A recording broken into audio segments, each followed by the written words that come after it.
l'économie, la monnaie aussi. Aujourd'hui, certains observateurs ne veulent plus du franc CFA. Certains jeunes africains expriment leur mécontentement face au franc CFA. Vous, qu'est-ce que vous en pensez? Mais nous pensons que notre franc CFA a des problèmes. Aujourd'hui, nous, on ne peut pas faire des transferts à l'étranger. C'est une monnaie, elle doit circuler. On a des difficultés pour faire des transferts à l'étranger. C'est un problème. Pour les chefs d'entreprise, c'est un problème. Et lorsque vous envoyez 100 millions, 200 millions à l'étranger, ben, ce n'est pas facile. C'est une monnaie pour nous, hein, pas pour le Congrès, mais pour moi, je pense qu'il faut changer. Il faut changer la monnaie et il faut s'adapter aux exigences économiques. Il faut qu'on regarde, parce que vous savez, on a eu une expérience du Burkina Faso. Aujourd'hui, le Burkina est en train de se développer, n'est-ce pas? Parce que déjà, ils ont refusé la monnaie du franc CFA. Ils ont accepté et ils sont libres d'aller discuter avec d'autres partenaires. Or, les Français nous bloquent. Alors, vous avez parlé tout à l'heure de la production. On voit que dans certains départements, comme dans le département de la Likwala, la production du cacao reprend. C'est vrai que timidement, mais quand même, les jeunes de plus en plus s'intéressent à la culture du cacao.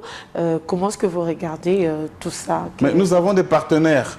Ça ne fait pas une semaine, nous avons reçu des partenaires qui vont s'installer dans ces zones-là. Mais il n'y a pas suffisamment de cacao parce que oui, les partenaires étrangers, il n'y a pas suffisamment de cacao.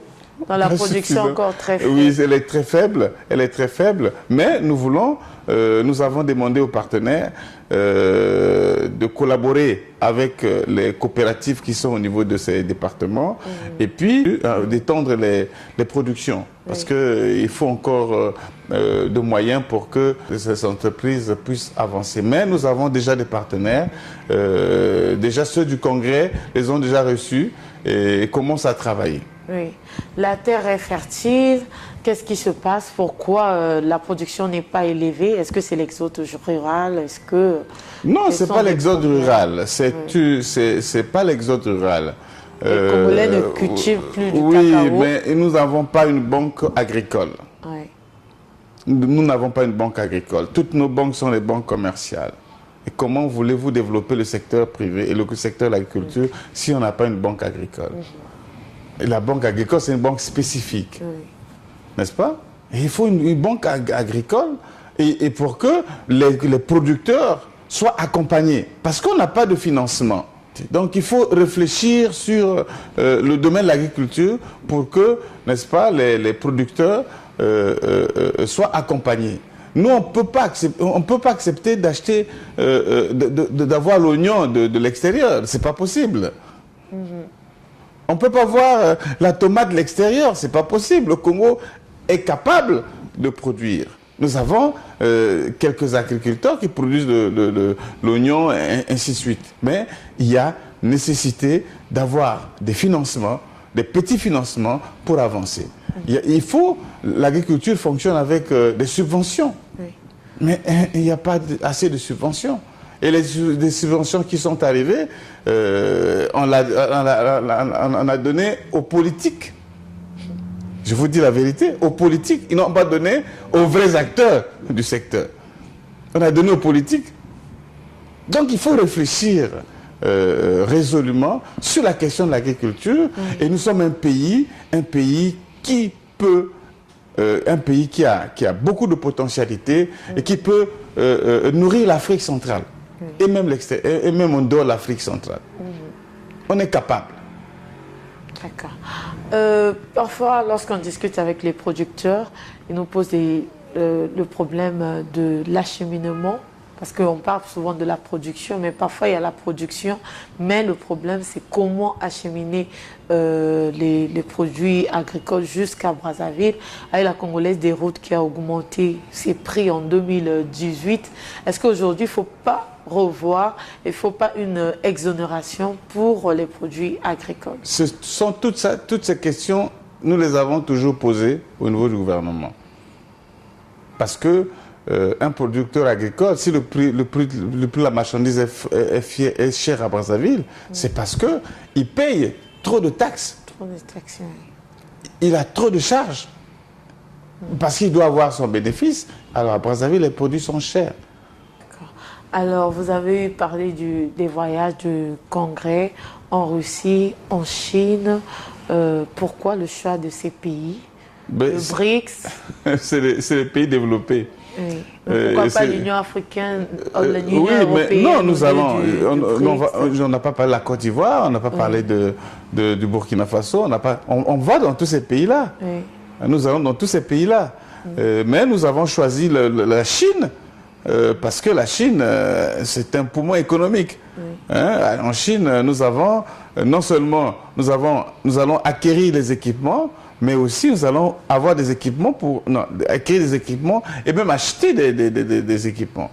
Donc, si on veut acquérir des équipements pour produire sur place, on a les matières premières aussi, on va les trouver là-bas. Donc, la Chine, c'est un bon partenaire et nous croyons développer cette année la collaboration avec la Chine, la Russie aussi. Oui. La Russie nous a ouvert les mains, puisque nous avons signé 3 partenariats. Nous avons les mains pour dire, accepter le président de la République en partant en Chine et en Russie. Il a fait la promotion de la Chine et de la Russie. Oui. Le président a fait la promotion de la Russie. Et nous devons partir, nous devons partir sur cette lancée que le président s'est engagé. Nous devons collaborer avec la Russie parce qu'ils sont un pays développé. Vous sentez qu'il y a une franche collaboration par rapport les Russes ne sont pas comme certains pays. Les Russes sont pragmatiques. Les Russes sont pragmatiques. Et c'est par rapport à leur pragmatisme que nous voulons travailler et que nous travaillons déjà avec eux. Parce que nous travaillons déjà, et déjà nous avons créé des sociétés russes ici, avec des partenaires russes. Et nous en voulons pour tous les pays. Et dans notre stratégie, c'est que quand un partenaire arrive, nous travaillons avec lui. N'est-ce pas? Donc, on a déjà des sociétés russes ici qui, l'année 2024, vont pouvoir, 25 vont pouvoir travailler. D'accord. Nous sommes en 2025. La ZLECAf, c'est d'ici 2030. Qu'est-ce que vous en pensez? Est-ce que nous sommes prêts? On n'est pas encore prêts. Est-ce que nous serons prêts? Madame, on n'est pas encore prêts. Si nous disons que nous sommes prêts, mais nous allons continuer à consommer les produits de l'extérieur. Donc, nous n'aurons pas à vendre nous-mêmes le Made in Congo. Oui. Nous devons vendre le Made in Congo. Et aujourd'hui, n'est-ce pas, il n'y a rien dans la production. On n'a pas des industries. Les produits ne sont pas transformés. Et aujourd'hui, le pays a beaucoup de problèmes sur la transformation. Vous savez que la transformation va avec l'électricité. Si vous installez une entreprise industrielle ici, il aura du mal à fonctionner. Les conditions ne sont pas encore adaptées. Parce que s'il n'y a pas d'industrie, c'est parce qu'il n'y a pas le courant. Le courant n'est pas au rendez-vous. Donc, on aura des difficultés. Il n'y a pas que l'industrie.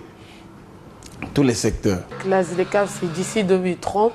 En 2023, déjà, le gouvernement encourageait les Congolais à produire sur place pour diminuer l'importation. Pourquoi les entrepreneurs congolais n'investissent pas dans la production alors qu'ils ont l'argent pour investir dans l'importation des cousses de poulet? On n'a pas d'argent, madame. Des cousses de poulet congelées, il y en a partout, il y a des boucheries, on n'a pas d'argent. Il y a des chambres froides. On n'a pas d'argent, madame. Oui. Vous savez que le secteur, tous les secteurs de l'économie fonctionnent avec la banque. Oui. Si aujourd'hui, je fais un projet économique, je vais au niveau de la banque, je n'aurai pas l'argent. Et donc, la difficulté, c'est là. Les entreprises congolaises souffrent par beaucoup de maux Il faut, parce que la plupart des gens disent que non, les entreprises, ils n'accordent pas d'importance aux entreprises congolaises. Mais est-ce que l'environnement économique est créé pour que les entreprises se développent? C'est ça le problème. Il faut créer un environnement économique pour permettre à ce que les entreprises partent de l'avant. Moi, je suis dans la recherche des investissements, mais la plupart des investisseurs repartent parce que le code des investissements n'est pas attractif. Et même, je vous ai parlé de la banque, de transfert d'argent. Oui. Quand l'investisseur vient travailler ici, s'il a un peu d'argent, mais il aura du mal à faire repartir son argent dans son pays. Et c'est un problème. Oui. Donc, battons-nous. Et les pouvoirs publics devraient travailler avec les chefs d'entreprise, oui. Hein, donc le gouvernement, comme dans d'autres pays. On devra travailler avec le gouvernement et pour voir ces différents problèmes. D'accord. Nous observons la montée de certains commerçants étrangers qui travaillent avec des microfinances. Pourquoi est-ce que vous aussi, vous avez constaté que les microfinances financent beaucoup plus certaines communautés ici que les nationaux? C'est ça, le Congolais n'aime pas le Congolais. Je pense que ils ont toujours dit, bon, ils n'ont pas confiance aux Congolais. Les Congolaises, les microfinances ne financent que les étrangers. Vous aussi, vous avez constaté ça? Mais je suis Congolais, non? Je suis Congolais. Je suis Congolais. Et ce n'est pas normal. Alors, nous sommes en 2025. Quelles sont les perspectives du Congrès, des chefs d'entreprise du Congo? Alors, nous avons créé plusieurs fédérations. Nous devons, pour cette année 2025, dynamiser ces fédérations. Oui. On ne va plus en créer, mais on va les dynamiser. Pour l'année 2025, déjà la dynamisation, et aussi nous allons créer, mettre en place des activités qui permettent le développement des entreprises. Il faut voir aujourd'hui dans le secteur des artisans et des artistes, nous allons lancer le premier festival de musique qui sera lancé par le Congrès des chefs d'entreprise du Congo. Oui. Nous allons également mettre en place un organe pour former les chefs d'entreprise, notamment le Business Café. N'est-ce pas? Cette année, nous allons former nos adhérents à la connaissance de l'entreprise. Parce qu'il y a des gens, malheureusement, qui ont des entreprises, mais qui ne connaissent pas comment fonctionne l'entreprise. Il peut croire simplement qu'une entreprise, c'est aller au trésor, prendre les marchés, aller au trésor et se faire payer. Non, l'entreprise, c'est toute une organisation. Il y a dedans, il y a la comptabilité. Dedans, il y a le marketing. Dedans, il y a la gestion personnelle. Dedans, il y a la gestion technique. La technique de l'entreprise. Là-dedans, il y a les ressources humaines. Donc, dedans, il faut que les chefs d'entreprise soient en mesure de connaître tout ça. Oui. Donc, nous allons former les chefs d'entreprise à la connaissance de leur marché. Parce que le marché est étendu. Et que le chef d'entreprise soit capable de déceler un marché. Nous allons aussi nous fixer sur Wesso. Oui. On va travailler sur Wesso. Wesso devra avoir un président départemental, comme Pointe-Noire. Pourquoi spécifiquement Wesso? Oui, mais parce que c'est une ville économique. Oui.